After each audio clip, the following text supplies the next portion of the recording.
Welcome back, everybody. We're on part 2 of episode 89, and that means, of course, the weekly hot tag topics, and we've got 5 or so, I think, to do this week. First off, let's just talk about something real quick. The Oddities were added to the WWE Alumni section, and I am fucking convinced it's because of that outro, goddammit. Everybody come see the greatest show. Outro, clowns? That was the outro. Yeah, I was gonna say that was the outro clowns. I hate to bust your bubble, Tony, but it was there already. They were already there?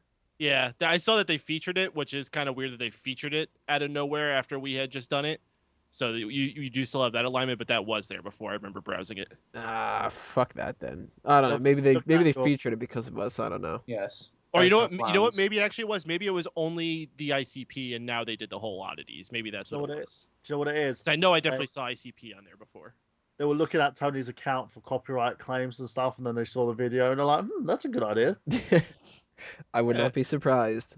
Everybody's got the reminiscing of Golga. He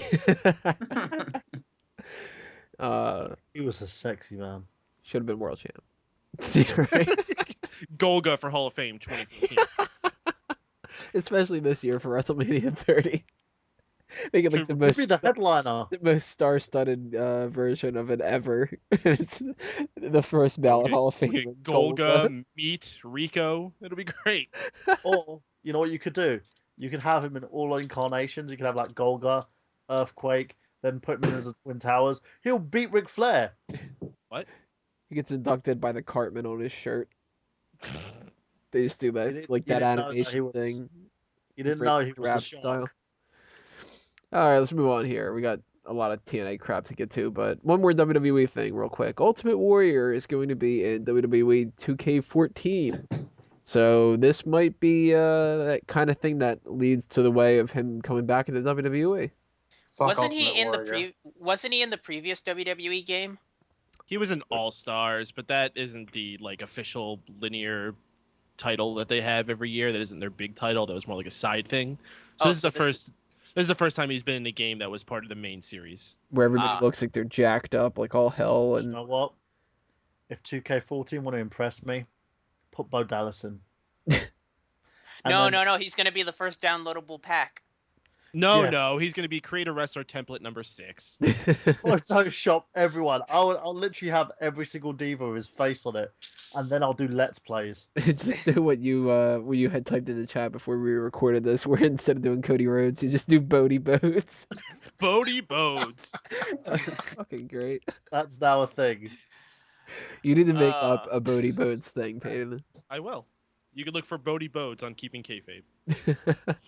I was happy to see this video. I don't know what it was, but I was just sitting there watching that promo video with Warrior smiling. It's just, how can you not? The Warrior is so over the top. It's fun. I'd love to see him come back for some kind of a run. Just fight somebody like put him in the ring with John Cena. Yeah, what the hell? I'd say it. That'll put butts in seats. I don't think he could run down the aisle. Have a heart attack. No, he's in good shape. That man is jacked up. Hell, you know what? Just go ahead and do that. Just have him run down the aisle, have a heart attack. It'd be fucking entertaining. He could have a match with Ric Flair. He could have a heart attack, and then Ric Flair could keel over like he's been damn near doing for 15 years. Oh, no, you know what they could do? A Coke can on a pole match. So that one of the guys could elbow drop it afterwards. It would be awesome. I just want to see Ultimate Warrior do what Jericho said in his latest book, where instead of eating cookies, he would just smash them and then smell them. All right, let's move into TNA because there's a lot of TNA to talk about, even though they should have been dead 4 episodes ago. TNA releases Tara, Doc, D'Lo Brown, and Bruce Pritchard. They released how many people before? Maybe like 10 people, and now they've released 4 more. They're really just kind of gutting the entire company, aren't they? Well, you know what? They also released Sleepy, Happy, Snoozy. Well, you need to make up for all that sweet Rampage Jackson money. Are we really going to miss any of these people? I mean, Tara, she was great once upon a time. She's way past her prime. There's no reason to really have her around. Bruce Pritchard, I never trusted the guy, and I always seen him as a WWE crony. I was shocked when he got the position he did in TNA, so I'm not surprised he's gone. Who else is even gone? Doc and D'Lo Brown? Like, who cares? Well, Doc's good though. Come on. I'll say this: Doc and Mike Knox could have been like a great, not great, but they could have been a solid big man tag team, like Power and Glory almost. Knox and Docs. Yeah, Knox. In fact, if they wanted to keep the Aces and Eights gimmick after Aces and Eights officially breaks up, have it be those guys. Just put them in biker gear and just have them come around, and they could be the new DOA. You know. I don't think anybody wants to be the new According to kayfabenews.com, isn't Hulk Hogan the only contractually obligated TNA talent at present? Probably. He's probably the only one with the outside guarantee. But now, I'm gonna miss Doc of everybody because he was in line with a feud with Mr. Anderson anyway, who shouldn't be in the Aces and Eights at all. No. But they looked like that was gonna heat up, and then they just canned him before that even started. So for me, in terms of the company, I think they're in a lot of trouble now. Before, I have to admit, I was all sort of, nah, they're fine, they're going to be all right. But after looking at the figures, after looking at the news sites, after researching this a little bit, that if they lose this TV deal with Spike, that's it. Her parents have just, I think they've had enough of Dixie's shit. As they should. She keeps pooing in the back garden, and it's time to get Dixie committed. Well, if there's going to be more releases coming up, who do you guys think they're going to release? I mean, obviously they're not going to release 50 people or anything like that, but if they do kind of get rid of a couple more, I could see them getting rid of, personally, if I kind of like run down the list right here, they're not going to get rid of like Bobby Roode or Bully Ray or anybody like that. I could see them getting rid of Eric Young. Yeah. I'm shocked they haven't got rid of Abyss. The guy's a mental unstable mess. He's barely there. There's no reason for him to be there. Yeah, but hold on to Joseph Park. That guy's got potential. Absolutely. Future world champion. I could see them getting rid of what's the name of that one fucking guy? Who was that dork that used to be in Motor City Machine Guns? He never freaking did anything, been there forever. Oh, Chris Sabin. Yeah. Yeah, you're gonna not like the next part of this story. Yeah, let's world champion now. Let's move on here, and then we'll backtrack with the title thing. Chris Sabin, new TNA champion. Huh? What? There's a lot of people that are like, "Oh, this is great because one of the small guys wins." I'm not buying it. I think that this is stupid. I can see the reason they're trying to push the legitimacy of the X Division cash in, hence the whole redesign of the title, making it look more mid-cardy. The issue I have, because I actually watched this match, and I'm probably going to end up doing a rant video about this, they made him look weak. They made him look really, really weak, to the extent that Zack Ryder looks more dominant than he does. And then he wins by a cheap hammer to the head and a pinfall. That's it. It was ridiculous. He deserves a lot better. They could have booked it as an underdog story. They just decided to go a different route. And I don't know what...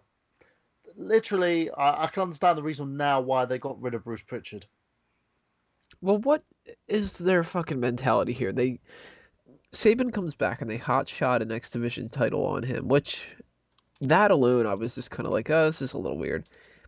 And then they make it where he's the one who challenges for the title. Then they get rid of the X Division title shot by giving it to Austin Aries and all that. Then now Sabin wins the title? Like, what the fuck are they thinking? They did it all sort of last moment, hotshot booking. I actually was one of the guys that said, with the whole suicide thing and Aries winning the championship was awesome. I thought the way they did it, the way they booked it, it would have been better if they drew it out till the pay-per-view to reveal who he was, have him maybe even win the title, and then unmask himself. It would have made things a hell of a lot better. It would have brought a hell of a lot more intrigue. And when they did that, I was just like, why take the title off him in the first place? Why do that? I don't know what the fuck they're thinking with this. Because isn't Bound for Glory coming up? Yeah, and they've got the couple Bound months for Glory from now. series happening at the moment, which Magnus is in the lead for. He's another guy I think should have been released ages ago. Magnus? No, but he's the future of TNA according to Dixie Carter. The future No, of what? The future of TNA. Look, I'll defend Magnus. I think he's got the charisma. I think he's got the look. Charisma. I think if he was, charisma. I think if he was in WWE, they'd have probably at least tried to push him towards something. I think he's got that. Barrett has more charisma than he does. Yeah, Wade Barrett can cut a promo. That's why.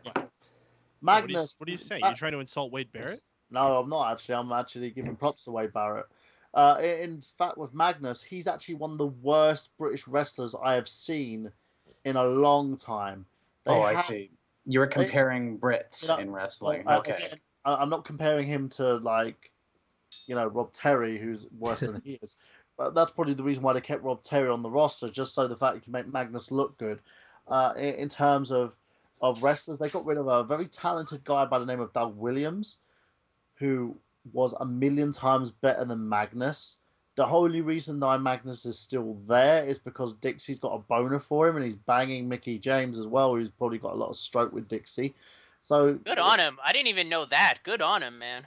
In the end, I don't see him as the future of the company. There were guys that I believe could have been better suited to the role. Matt Morgan, for instance, should have been TNA World Champion. Agreed, and I said that last week. I'd have put the belt on him if I were them. There's guys that could have pushed to the moon before Magnus, and the whole reason, even his gimmick's stupid. The V for Victory thing, what the fuck is? And the main event Mafia, when he hasn't even won he's won tag titles. How does that put him in the main event Mafia? Yeah, well, the whole main event Mafia fiasco, the whole bringing back the gimmick, I thought was ill-conceived anyway. I scoffed when they first announced it. This was just them needing to get a bunch of guys together because they need something to build up to for Bound for Glory, and they were like, we've got the rights to main event Mafia, let's just use that. With this whole situation with Magnus, he is going to in a couple of years' time, people aren't going to hear who Magnus was. People aren't going to even know who he was. He'll probably be wrestling somewhere in an indie fed in the UK where he can charge an arm and a leg because he had notoriety in TNA. But as far as I'm concerned, there were guys far better suited to it. Fuck Nigel McGuinness, the man who's retired from wrestling, was better suited and a far better talent than Magnus. He had injuries, though. That's why they got rid of him. They would have still kept him. Just watch the documentary. I'm not going to spoil it, because that's the whole reason the thing's selling. But in terms of Magnus, no, TNA really need to actually look at the way they're booking their storylines, their talent. It's still a clusterfuck, and it's always going to be a clusterfuck. So, We're going to move on here with the X Division title has been redesigned. The belt looks kind of like the Intercontinental Championship. Yeah, it's the NX Division T Intercontinental Championship, actually. Yeah, it's kind of a hybrid between that. It's got that big X in it. And, it had a one-night stand with the NXT title before being deported. I could kind of see why they did it. If you have a smaller one for your smaller guys, it kind of fits. But did it need to be redesigned? I mean... No. The other one looked a whole hell of a lot better than this one. Wasn't that one just recently designed like a year or two ago? Now they got another new design? I think that belt has been the same. I don't think the X Division title really has been redesigned since it first came out. At least it's better looking than if Jeff Hardy would have fucking designed it, because it would have had some weird fucking face on it or something. It probably would have had an open mouth. Just like someone a blowjob. In terms of the title, I understand why they're doing it to make it look more mid-cardy, as I stated before. I just don't like the look of it. I think by stripping away everything that makes that title look original, you're just copying the WWE again. And as TNA is supposed to be an alternative, well, I keep ranting about this company. As far as I'm concerned, it's dead and buried. Fuck you, Dixie Carter. Anybody else have any last thoughts on any of these hot tags that we didn't cover yet? Actually, to be fair, as far as all the releases, I'm going to say the one that bothers me the most is Tara's release, and I just posted in the chat room why. I'll let you guys find that. No, she's awesome. She looks amazing at her age, as far as I'm concerned. And she gave up an MMA career as well to join TNA and focus on them as a wrestler. Yeah, but everybody says when they leave wrestling, oh, I might try this MMA thing. That's kind of the go-to thing ever since Brock Lesnar made it big. Oh, I'm a big athletic guy. Maybe I'll try this MMA thing. Maybe UFC will sign me or something. Like there was a period back in the mid to late 2000s where everybody was seemingly doing that. Yeah, but she wasn't, no offense, women's MMA is not going to be the most lucrative thing on the planet. So it was good that she was going to give it a decent try. And the fact that they got rid of her, I think, is a slap to the face.